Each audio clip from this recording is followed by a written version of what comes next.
Today, I'll be reacting to the best Larry Bird underdog story ever told, so let's go right into the video. What if I told you that once upon a time, there was a rivalry in the 80s even bigger than Celtics versus Lakers and even more intense than Celtics versus Pistons? I bet you wouldn't believe me. But for 3 years in a row, the Eastern Conference Finals was a dogfight between the Boston Celtics and the Philadelphia 76ers. Long before Celtics Lakers, it was Celtics Sixers. One of the most intense rivalries ever. As you see, Mark Ivoroni and Larry Bird go at it in this game. Larry asked if he's going to be thrown out, and he decided he was going to get his licks in before he left. I think in terms of two clubs in professional sports and professional team sports, really wanting one another and going after one another's throats, this is definitely the ultimate. Is Dr. J trying to hold Bird. Bird retaliates, and And look at Jay hitting Bird as he's being held from behind by Barkley and Moses Malone. There's no... The 80s were different. So Boston and Philadelphia was a better, they said that was the rivalry before Boston Lakers. And that rivalry was probably more intense than Celtics Pistons? That's actually crazy though. No, but that 76ers team was nice. If I remember, it was, Julius Erving and Moses Malone. The 80s were different though. Man, they were straight up squaring up, throwing punches. Man, the 80s were different. And look at Jay hitting Bird as he's being held from behind by Barkley and Moses Malone. There's no greater time in basketball that I've ever had other than going out and beating the 76ers. And in the 1981 Eastern Conference Finals, they had a battle for the ages in what many experts have called the greatest playoff series of all time. It was the greatest series I've ever played in my opinion, maybe the greatest series leading up to a championship that two teams ever had to play. Larry Bird and the Boston Celtics were facing the MVP of the league, Dr. J, and the Philadelphia 76ers, the team with the best record in the league. And to make matters worse, Boston had not won a single game in Philadelphia in almost 3 years because the 76ers were stacked with a team full of Hall of Famers. Well, start out with... Dang, they haven't won in Philadelphia in 3 years? Dang. Man. Oh, man. 3 years? Not won a single game in Philadelphia in almost 3 years because the 76ers were stacked with a team full of Hall of Famers. Well, start out with the Hall of Famers they had over there. Start out with Dr. J, Bobby Jones. Maurice Cheeks was the starting guard, became a Hall of Famer. Caldwell Jones, the Boston Strangler, Andrew Toney, Daryl Dawkins. Daryl Dawkins was like Shaq, just strong and big, and they were coached well by Billy Cunningham. That's why they were so tough. Just 1 year earlier, a rookie Larry Bird led the Boston Celtics to the greatest single-season turnaround in NBA history. One man took the second worst team in the league from 29 wins to a 62-win championship contender overnight. Unfortunately, the Celtics lost in the conference finals to this same Philadelphia 76ers team, sparking a rivalry that would have them battling for Eastern Conference supremacy for the next 6 years. And the following season, it was looking like deja vu all over again. So in 81, we win the first game up in Boston. Then you guys come back and win game 2. That turnaround from Larry Bird rookie year is nuts though. 29 games to 62? That's insane. That's absolutely insane. No, them 76ers teams was nice. I'm surprised. I was tripping from earlier then. I thought Moses Malone was on them teams. That probably was later on. Yeah, because I thought in the early 80s teams, I thought Moses Malone was on these 76ers team. That would have them battling for Eastern Conference supremacy for the next 6 years. And the following season, it was looking like deja vu all over again. So in 81, we win the first game up in Boston. Then you guys come back and win game 2. Irving putting the moves on McHale.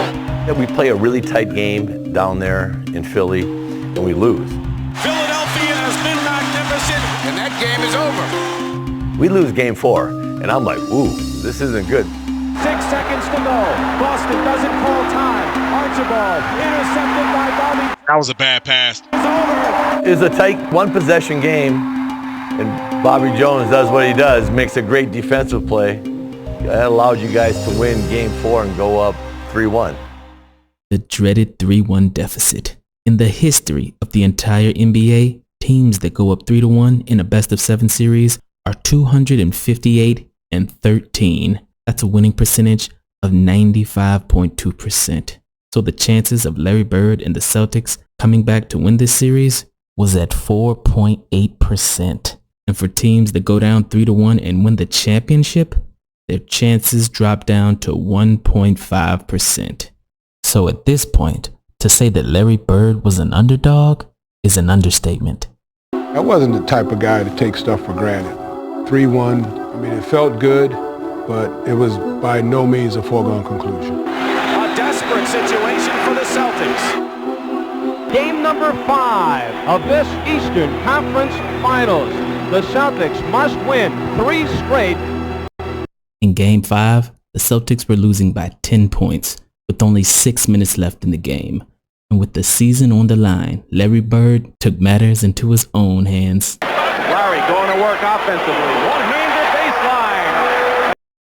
I always say this about series and teams up 3-1. If you're up 3-1, Game 5, I say whoever team is up 3-1, you have to win Game 5. You have to. Because if you lose Game 5, most of the time I see, you're losing Game 6 too. Because the team that's down 3-1, they won Game 5, so that's 3-2. Of course, they're not losing the series at home. They're not losing the series at home. That's what I say. If you're up 3-1, you have to win Game 5. Because if you lose Game 5, you might as well have the Game 7. Because you're most likely is going to lose Game 6. There's no way the team down 3-1 or 3-2, whatever, is ending the series on their home court. They're not losing. I always say that, you got to take advantage of that 3-1 lead. Because, oh man, if you lose that Game 5, that's when it get interesting. You have to win Game 5. Because that team down, they're not losing that Game 6 at home. They're not losing that Game 6. For example, one situation I could think of was 2016. Golden State Warriors, Cleveland Cavaliers. Golden State Warriors was up 3-1. Draymond Green got suspended Game 5. LeBron and Kyrie dropped 41 apiece. So, that's confidence. Game 6, of course, Cleveland wasn't losing that. LeBron put up 41 points again, and I think Kyrie, it was close to 30. It was like 27-28. Pretty much Kyrie had 30. And Game 7, you down 3-1 is a Game 7, you most likely going to win the series. That's too much momentum. You gave him too much momentum. And of course, everyone know LeBron blocked, Kyrie shot, and on the last possession for Golden State, Kevin Love clamped up Stephen Curry. In my opinion, that's still the greatest series I ever saw in my life, but that's just one example of what I'm talking about. So yeah, if you up 3-1, you have to win Game 5, because if you lose Game 5, all the pressure on you. 5, the Celtics were losing by 10 points with only 6 minutes left in the game. And with the season on the line, Larry Bird took matters into his own hands. Larry going to work offensively. One-handed base. Good shot. An off-balance play by Larry Bird, who does every aspect. And McHale, they're going with their starters. He a bucket. Hits the jump shot. Andrew Toney shot. No good. Bird the rebound. He's taking matters into his own hands, Kevin. McHale, though, with the offensive rebound. He misses. Bird. Oh, Bird was taking over, I see. Jones in there. Going to the hoop. Oh, he was hooping. Larry Bird brings the Celtics to win 1 point. This clutch bucket was the last field goal of the game.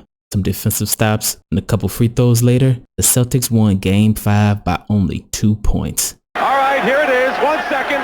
Boston up by 2. Trying to go to Philly for Game 6. Intercepted. It's over. The Boston Celtics, who are down by 6 points with 1:28 to go. But Bird came back in the final crucial moments and did it when he had to do it. And going in Boston, losing the next game, you had one to play with. But, coming into Philly, it's like, man, you have to feel good coming home. Coming down to your place, I remember this is it. Game 6, we're going back to Philly. Oh, it doesn't take long to get caught in this rivalry. I think it's one of the best rivalries in sports. You go out there and you compete, and you got to play so well to win it. It demands a lot out of you. And when the series is over, I think both teams can look back and say, hey, we gave it our best shot. They know that they haven't won in 10 tries here at the Spectrum in Philadelphia, and that's... Oh, wait, am I tripping? Hold on. Oh, so Boston that year had a better record than Philly, if I'm correct. Because, Game 6 was in Philly. So, the first 2 games, Game 1 and 2 had to be in Boston. Game 3 and 4 had to be in Philly. Game 5 was in Boston. Game 6 in Philly did Game 7 back in Boston. Oh, okay. Oh, I'm tripping now. I was tripping. I'm tripping with this day. My fault. I thought Philly had a better record than Boston this year they talking about. So that's why I thought Philly had home court advantage. Oh, Boston had home court advantage. Oh, okay. I was confused for a minute. I'm like, Game 6 in Philly? I'm like, should that be Boston? But like, oh, Boston had home court advantage. Okay, that makes more sense. You know, you go out there and you compete, and you know, you got to play so well to win it. You know, it demands a lot out of you, and when the series is over, I think both teams can look back and say, hey, we gave it our best shot. They know that they haven't won in 10 tries here at the Spectrum in Philadelphia, and that's why they want to go back to Boston, winning this afternoon. We got into a dogfight. Back and forth. Back and forth, exactly. Back and forth. The Celtics trying to break a jinx here at the Spectrum in Philadelphia. They need to do it to force Game 7. By the second half of Game 6, the Celtics were losing by as much as 17 points. But more Larry Bird heroics turned this game into one of the greatest playoff games in NBA history, because Boston stormed back and were willing to fight anyone that stepped in their way, even if you were just a fan in the crowd. Harris with a turnaround in the lane. No good. Maxwell and Dawkins going at it, and now Maxwell goes into a foul and goes after a fan. Maxwell goes after a fan, and there's Bedlam in the stands here, and Bill Fish is over there. Someone said something to Maxwell, and he went in with a vengeance. I got knocked into the crowd, and when I got knocked into the crowd, some guy like was saying something to me like, get back in the damn game. So I jumped over the photographer, and then it registered in my mind what he had said. As soon as he said that, I re-jumped back over and went into the stands with a flying forearm. At that time, it galvanized all our players together. It could have been all these people against us, and we were going to go down together. And at that particular point, the great Dave Zinkoff, who was the public address announcer for Philadelphia, comes on when we're down by 17 and says to the crowd, tickets go on sale for the championship game right after this. Oh my God. Everybody looked at each other and went, are you kidding me? This guy already said that. And then it was on like popcorn then. We were down. Oh, man. Yo, that's nuts. No, that's nuts. Okay, here he got pushed to the crowd. I thought when the guy did his hand like that, I thought he threw something at Maxwell. Yeah, Cedric Maxwell. Yeah, he didn't have to do that. He didn't have to go at him with a flying forearm, no. He didn't have to go back to him. I thought the guy threw something at him. But if you hit a player or you throw something at him, don't be shocked if the player come after you. Don't be shocked. That's all I'm saying. But the guy, he just said go back in the game. He didn't hit him. He didn't throw nothing at him. Cedric Maxwell could have held his composure and get back to the game. I didn't agree with that, but Cedric Maxwell, he didn't have to do that though. But that's funny though, the public announcer though for the Philadelphia 76ers, he said the tickets for the championship game go on sale right after. That's hilarious. God, everybody looked at each other and went, are you kidding me? This guy already said that. And then it was on like popcorn then. We were down 17, almost before half. By the time we had our foot square in their behind after they were doing the celebration, we were down by only 5 points. Tiny tries to drive. Bird, rebound, basket good, and a foul. Like a McHale, Bird, Maxwell, ML Carr, and Archibald. Looping shot by Larry Bird. 23 points for Larry Bird, and the Celtics lead 84-83. As Larry Bird leads the comeback with 25 points, 16 rebounds, and 4 assists, he once again hits the last clutch bucket of the game. Bird out to Tiny with 8 seconds on the shot clock. Bobby Jones is on him on a defensive switch. Hollins on Bird. Larry Bird shot. Drops for him. Look at that shot. This shot put the Celtics up by 3 points. One defensive stop and a pair of free throws later helps Boston finally win a game in Philadelphia, something they hadn't done in nearly 3 years. Dawkins and Caldwell Jones, and that'll do it. The game is over. Boston has won. Only 3 teams have come back from a 3-1 deficit to force a 7th and win a 7th game. And the first time in 12 games, the Boston Celtics have defeated the Philadelphia 76ers. Yeah, you should already know by then, Philadelphia, y'all lost. Game 5 in Boston, y'all had a 10-point lead, lost that. Game 6 on your home court, had a 17-point lead, lost that. And you're going back to Boston for Game 7? Yeah, you lost the series. You lost the series. All the momentum now is on Boston. See? Oh my gosh. You see, like I said, if you up 3-1, you have to win Game 5. Because if you lose Game 5, most of the time, it's automatically going to be a Game 7.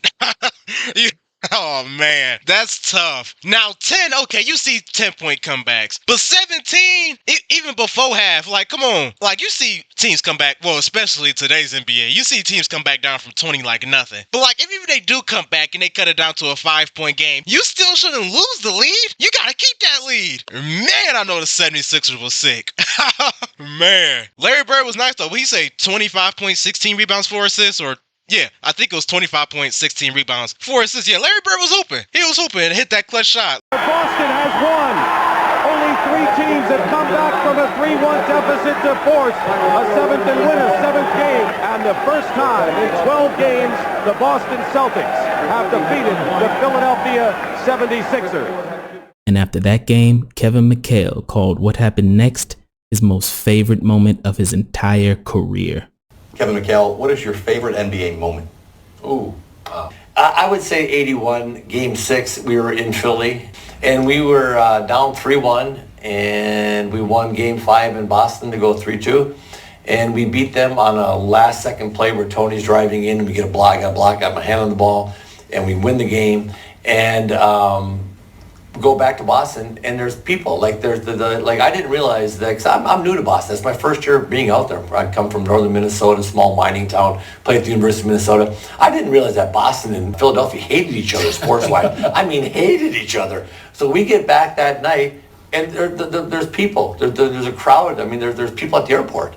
And this is game. We haven't won anything. We still have Game 7 to go. And they were the whole city was like electric. And then Game 7 in the arena. When I walked in, I got chills because the people were all standing up cheering. 18 minutes before the game, we went out to warm up. There wasn't an empty seat, and they stood the whole game and cheered and yelled and screamed. No dancing girls, no nothing, and Oregon going, and it was the most unbelievable environment you've ever seen. The building shook. I was at that game. I was at all those games, and Game 7 to this day is the best basketball game I've ever been to. That was the only game I've been to, I've written about this, where the refs were just like, guys, you settle this. Guys are on the floor every play. There's 3 guys getting knocked down. It was like a rugby match. And I've just never seen a game like that. I don't think that game would happen again. There would have been about 20 flagrant fouls. The Philadelphia 76ers, they have to be wondering about the fact that they had the Celtics. Hey, but that's how I like it, though, in the playoffs, though. Regular season, you can call it ticky-tack fouls. But playoffs, though, like, sometimes I feel like the refs sometimes be messing up games. Sometimes. It don't be a lot. Because in the playoffs, you already know it's going to be way more contact. The play's going to be way more physical. Especially in Game 7. It's like, you might as well let them play it out and rarely call any fouls. Unless it's, like, straight up blatant. If you literally see somebody get elbowed in the face, I'm like, okay, you have to call that. But everything else, it's going to be more physical and it's going to be way more contact. So you might as well let them play it out. So yeah, I like that. 20 flagrant fouls. The Philadelphia 76ers, they have to be wondering about the fact that they had the Celtics put away. And all the Celtics wanted to do was win one at a time. Red Auerbach told me before the game, Kevin, it's not so much saying you got to win 3 games, but to tell your team they have to beat us one more time. That was the championship game. Whoever won that series between Philly and Boston, and Philly being up 3-1, and you getting them back to Boston for Game 7, whoever won that particular night, we knew that either one of those teams, Philly or Boston, could beat Houston. So that was the championship game that particular night. Chris Ford, this is from the corner. Larry Bird, the rebound.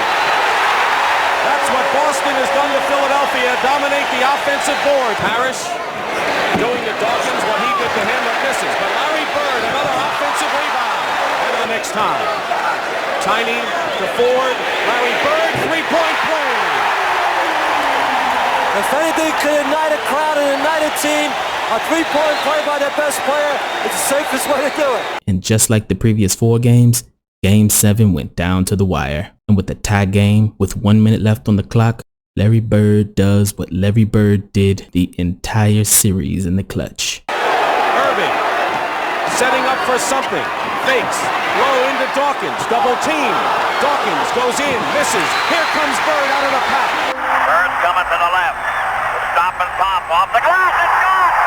Austin leads 91-89. 1 second left. And the pass hits the top of the backboard. And it's over. They came from 3 or 1 down. And they have won the series. It's Hold up.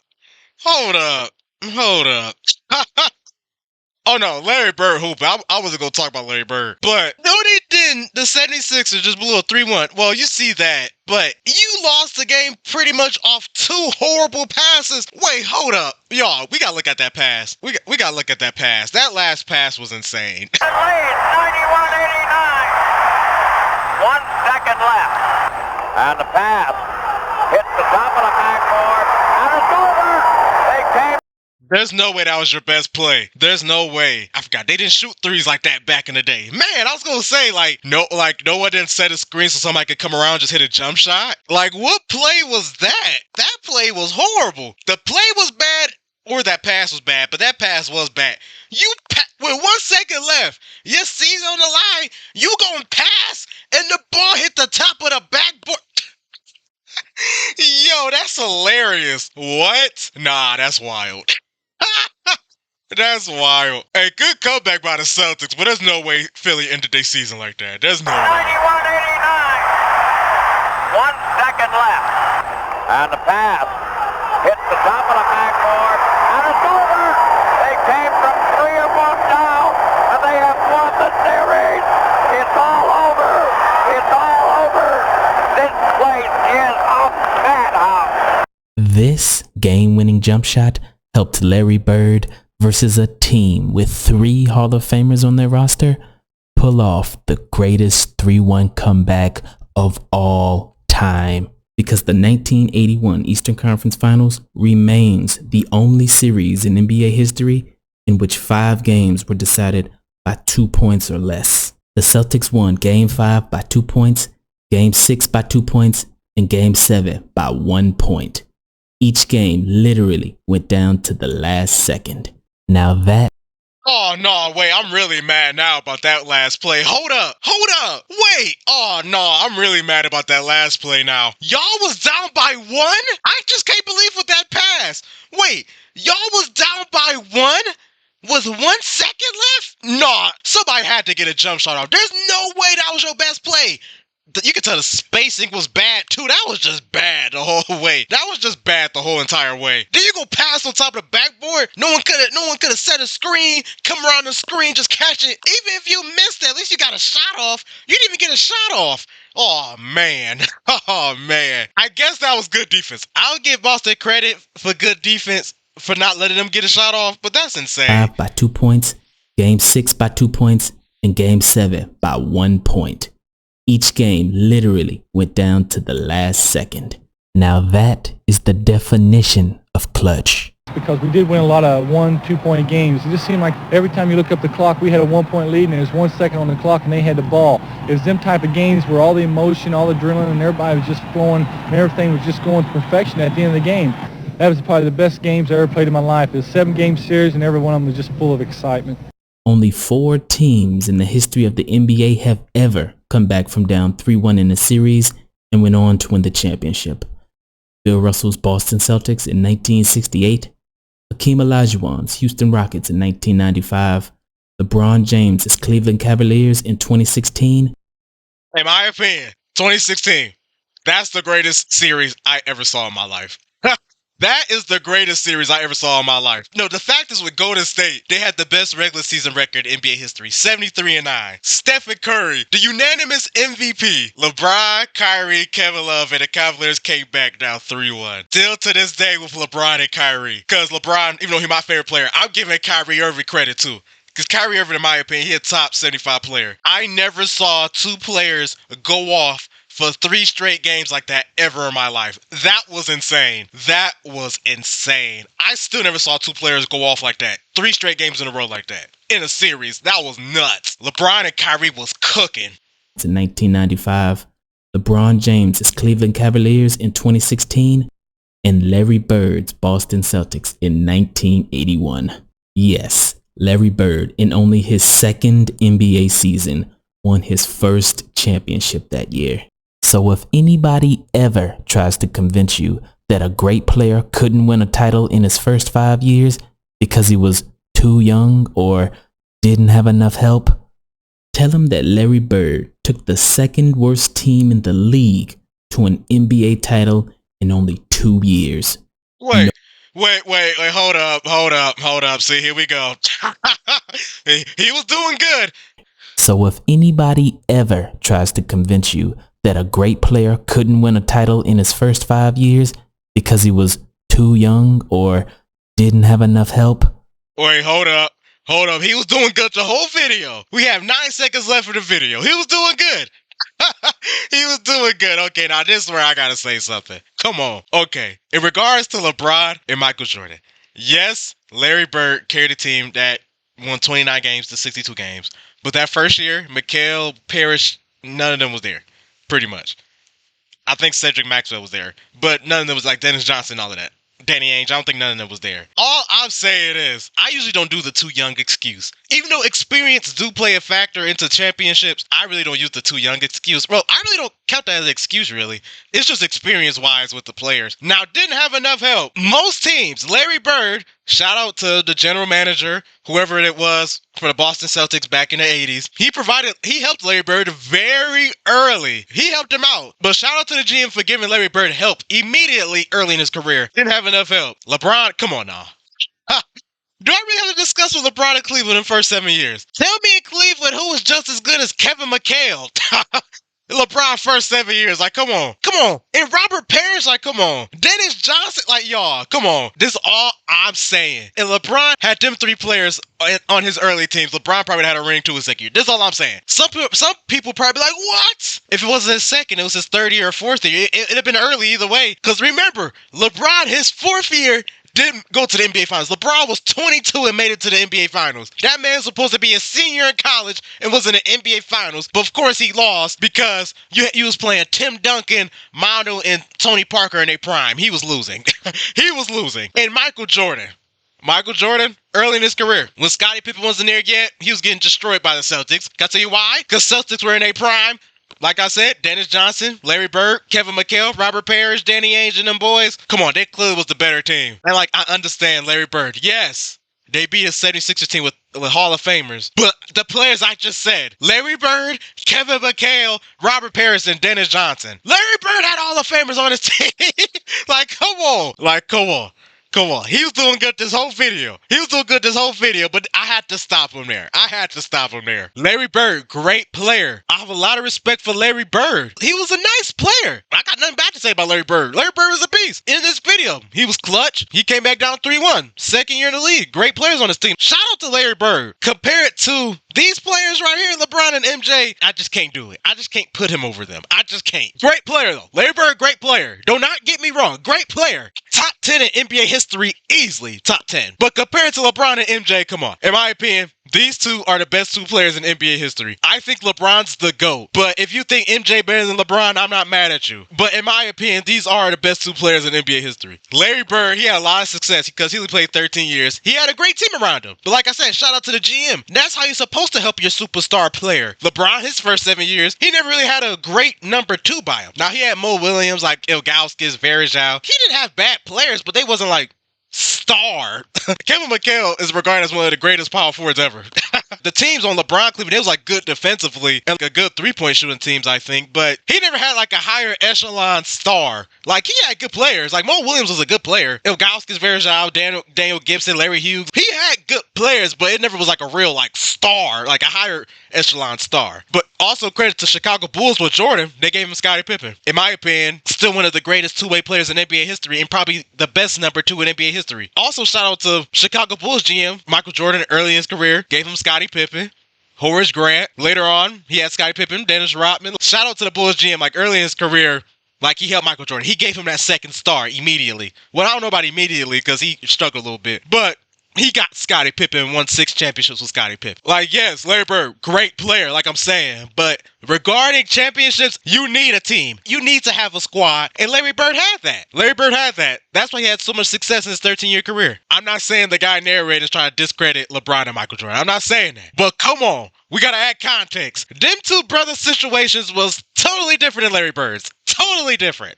Totally different. Season won his first championship that year. So if anybody ever tries to convince you that a great player couldn't win a title in his first 5 years because he was too young or didn't have enough help, tell him that Larry Bird took the second worst team in the league to an NBA title in only 2 years. No excuses. That was a good video. That was a very good video. Shout out to Larry Bird. Boston Celtics coming back down 3-1. That was a great story. I really did enjoy that video. But regarding that end, though, that is rare for great players like Larry Bird to have a squad like that early in your career. That is rare. But that's why I'm giving so much credit to whoever was the head of the basketball operations, the GM, whoever it was with the Celtics then. I think it was Red Auerbach, if I'm correct. I think it was Red Auerbach.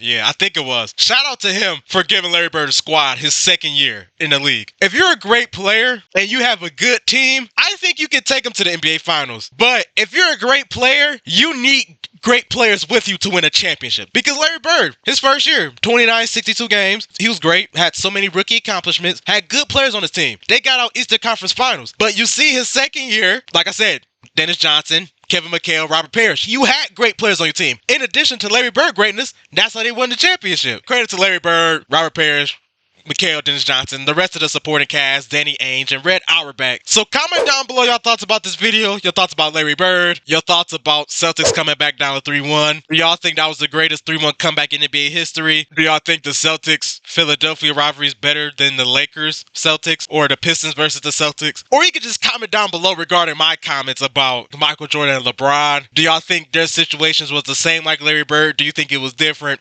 I'm just curious to see what you all think. Furthermore, like and subscribe. Also hit that notification bell so you would never miss another video from me. And I hope everyone have a blessed day. I'm out.